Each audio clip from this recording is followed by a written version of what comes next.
Young Goodman Brown came forth at sunset into the street at Salem Village, but put his head back. Sentence later, and Faith, as the wife was aptly named, thrust her own pretty head into the street. And if we skip down a few paragraphs, so they parted, and the young man pursued his way until, being about to turn the corner by the meeting house, he looked back and saw the head of Faith. And if we move to the next page, his head being turned back, he passed a crook of the road. And then if we turn all the way to the end of the story, in the third to the last paragraph, Goodman Brown snatched away the child as from the grasp of the fiend himself. Turning the corner by the meeting house, he spied the head of Faith. Do you notice a pattern? This, my friends, is what you call a motif in literature, the repetition of the same word, image, idea, etc. So clearly, all these references to the head is not by accident. So it's our job to interpret that. Why does Hawthorne keep referring to the head? Well, since I wish we were discussing this and I could get your feedback, but since it's a lecture, let me just go ahead and give you my interpretation. I think Hawthorne is using the word head to make it clear that what happens with young Goodman Brown is a conscious choice. In other words, a choice of the head, of the brain. In other words, Goodman Brown can't get off the hook the way we often do by just saying, the devil made me do it, right? As if we're not responsible for our own behaviors. Now, you could say Goodman Brown is deceived. I mean, he certainly is deceived, but he's still ultimately responsible for his choices. In fact, we see early on in the story, the paragraph that begins with this excellent resolve. With this excellent resolve for the future, Goodman Brown felt himself justified in making more haste on his present evil purpose. And that spells it out. He was doing this on purpose, and it was an evil purpose. His head being turned back, he passed a crook of the road. And so he does encounter this character, this old man who seems obvious is meant to represent the old sly serpent, Satan himself. But even this character, this satanic character, it's clear that he doesn't have the power to force Goodman Brown to do anything. So, sayest thou so? Replied he of the serpent, smiling apart. And then the serpent says, let us walk on, nevertheless, reasoning as we go.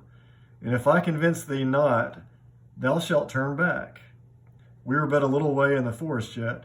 So the devil character, at least, if nothing else, he gives the illusion of free will to Goodman Brown. He's like, okay, if you're not convinced, let's just talk about it. Let's reason it out, and I'm not going to force you. You're free to turn back.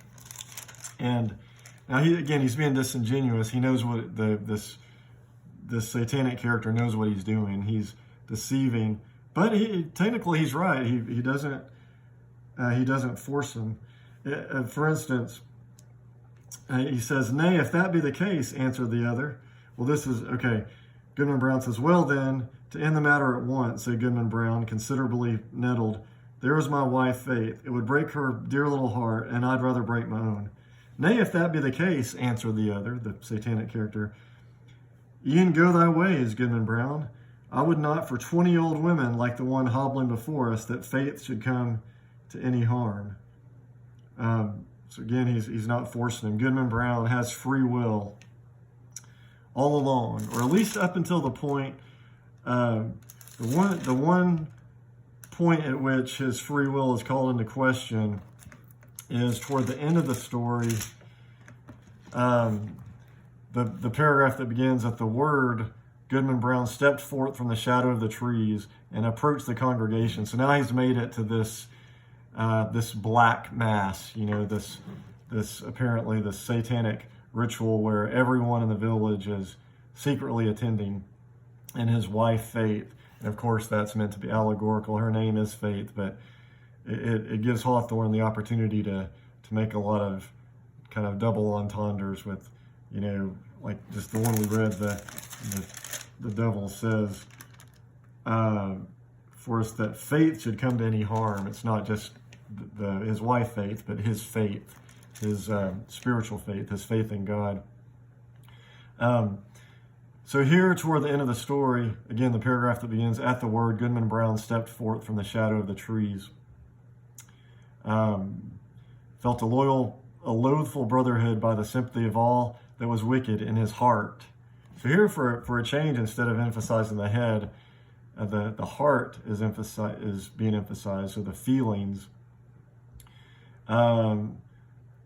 Looking downward from a smoke wreath, while a woman with dim features of despair threw out her hand to warn him back. Was it his mother? But he had no power to retreat one step, nor to resist, even in thought, when the minister and good old Deacon Goodman seized his arms and led him to the blazing rock. So, does Hawthorne mean that just finally they physically restrain him, and so now he is finally being forced? Or is the implication that we do have free will up until a point, and if we continually disobey God, then eventually we sort of forfeit our free will? Or maybe both. Maybe Hawthorne is suggesting both. But at any rate, I think in a nutshell, the warning in Goodman Brown is to beware of the kind of paranoia that ensues when you're willing to see evil everywhere and everyone else except in yourself. I mean, it's a little unfair. Goodman Brown does finally kind of admit his own depravity, but it's like the metaphor that Jesus gives when he says, why do we notice the speck in our brother's eye, all the while ignoring the plank in our own? So the tragic flaw of Goodman Brown really is his self-righteousness. He's eager to, or not, maybe not eager, but he's inclined to see evil in everyone else, and rather than really having kind of a deeper search of his own heart, or letting God search his own heart. So anyway, that's the main point I wanted to share with you about this story. And then again, remember with how we started with the motif, the repetition of the word head. Remember that when you're doing literary analyses, if you ever come across a pattern like that, in fact, be looking for patterns like that when you read literature, because the writers do that on purpose. And when you find a pattern like that, that's like the key, a key to unlocking a deeper meaning of the story.